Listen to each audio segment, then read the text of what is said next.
You ever stop and think about the stuff you own? I mean, really think about it. The coffee in your mug, the screen you're looking at right now. Everything has this secret, incredible story of how it got to you. Well, today, we're going to pull back the curtain on that secret world. I mean, just look at the phone in your hand. It didn't just magically appear, right? It probably traveled thousands of miles, crossed oceans, continents, passed through who knows how many hands and systems. So, how on earth does that actually work? Well, it all comes down to this massive, kind of invisible system that's coordinated across the entire globe. And honestly, most of us never even see it. So how about we do just that? Let's follow the path of one single product and see exactly how it's done. Okay, so before we dive in, we got to get two key terms straight, because people mix them up all the time. You've got supply chain management, and you've got logistics. Think of supply chain as the plan, the big picture, the whole strategy from raw materials all the way to you. Logistics? That's the move. It's the physical, boots-on-the-ground execution. You know, the actual trucks, ships, and planes. It's kind of like the brain versus the muscle. All right, first up, the big picture. We're talking the plan versus the move. So this diagram lays it all out perfectly. Look, it all starts with the raw materials, right? Those get turned into finished products. Then they're stored, shipped out to distributors, then to retailers, and bam, they finally land with you, the customer.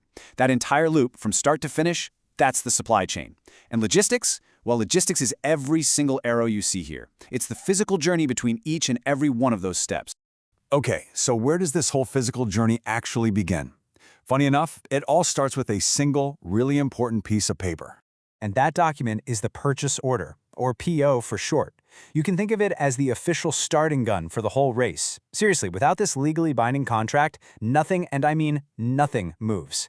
It's the formal handshake that says, yep, we want this stuff at this price, and it makes sure both the buyer and the seller are protected. So once that PO is signed, sealed, and delivered, the product is officially ready to go.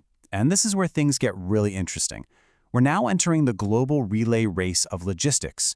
Now, companies have a huge choice to make, and it's always a trade-off between speed and cost.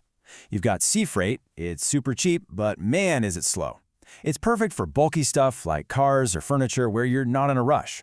Then there's air freight. It's lightning fast, but it's also crazy expensive.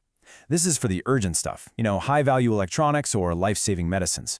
And finally, you have land freight, trucks and trains, which is the super flexible option that gets things right to the door. But the real game changer in all of this wasn't just bigger ships or faster planes. It was this thing right here, the standardized shipping container. It seems so simple, right? Just a metal box. But because they're all the same size, they can be moved seamlessly from a ship to a train to a truck, like a giant Lego. This one simple idea absolutely crushed the cost of shipping and probably did more for globalization than any fancy trade deal ever did. And of course, not all boxes are created equal. You've got your standard dry van for general stuff. But what if you need to ship ice cream across the equator? You're going to need a reefer, a refrigerated one. Got some giant piece of machinery that won't fit through a door? No problem. Use an open top container. The point is, there's a special box designed for pretty much anything you can dream of shipping. All right, let me ask you a classic riddle. What do you think costs more to ship, a ton of feathers or a ton of bricks? They weigh the same, right? So the cost should be the same. Or should it? The answer is probably not what you think. Here's the secret. In the world of shipping, space is money. The people moving your stuff aren't just worried about how heavy it is, they're worried about how much precious room it takes up on their ship or plane. That's why they're always calculating the volume, length times width times height. And this all leads to a super important concept called volumetric weight. Basically, the shipping company looks at two numbers, the actual weight of your box and this calculated volumetric weight based on its size. And guess what? They charge you for whichever number is bigger. So back to our riddle. What's more expensive? 9 times out of 10, it's the ton of feathers. Why? Because they take up a ridiculous amount of space. Okay, so here's another huge question. If something goes wrong, like say the ship sinks, who's responsible? Who pays? That's where these things called Incoterms come in. They're basically the universal rules of the road for international shipping. So let's look at two extremes. With FOB, or free on board, the seller's job is done the moment your stuff is loaded onto the ship. After that, it's your problem. But with DDP, delivered duty paid, the seller handles everything, the shipping, the insurance, the customs, all the way to your front door. It's all about clearly defining that exact moment when the risk transfers from them to you. So no matter how your stuff is shipped or who's on the hook for it, every single international shipment has to pass through one final mandatory checkpoint. And trust me, it can be a tricky one: customs. Think of every product in the world having its own little passport. That's basically what an HS code is. It's this universal number that tells customs officials exactly what's in the box. And that code is how they figure out how much tax or duty you owe. Getting this code right isn't just a suggestion. It's absolutely critical. So, what happens if you try and cheat the system? Let's play this out. Imagine you're importing a container full of expensive smartphones, and you know the import taxes are going to be sky high. So you think, aha, I'll just declare them using the HS code for cheap plastic toys. The tax rate is way lower. Sounds like a clever little trick, doesn't it? Okay, so your container arrives at the port, but, it gets flagged for a random inspection. A customs officer walks up, breaks the seal, swings open those big metal doors, and instead of a bunch of cheap toys, they find a mountain of high-end smartphones. Oops. Yeah, you're busted, and the consequences are no joke.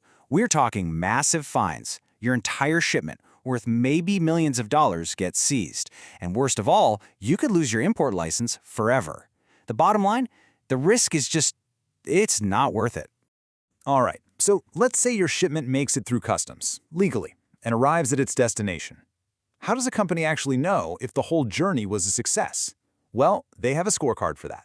They measure pretty much everything using what are called key performance indicators, or KPIs. They're tracking things like how long the whole trip took, if it was on schedule, you name it. But really, the ultimate measure of success, the one that matters most to all of us as customers, is something called DIFOT. It stands for Delivery in Full, On Time. Did you get everything you ordered, and did it show up when they said it would? That's the real final exam. When you boil it all down, the goal of this entire massive system is to nail what they call the 7 R's, getting the right product in the right quantity and condition to the right place at the right time for the right customer, all for the right cost. It's like a giant global symphony, and that's what logistics pros are trying to conduct every single day. It's pretty amazing when you think about it. This invisible network is truly one of the marvels of the modern world, a crazy complex dance of planning, tech, and just plain old human effort. So the next time you track a package online and see that little out for delivery notification pop up, what part of its incredible journey will you be thinking about?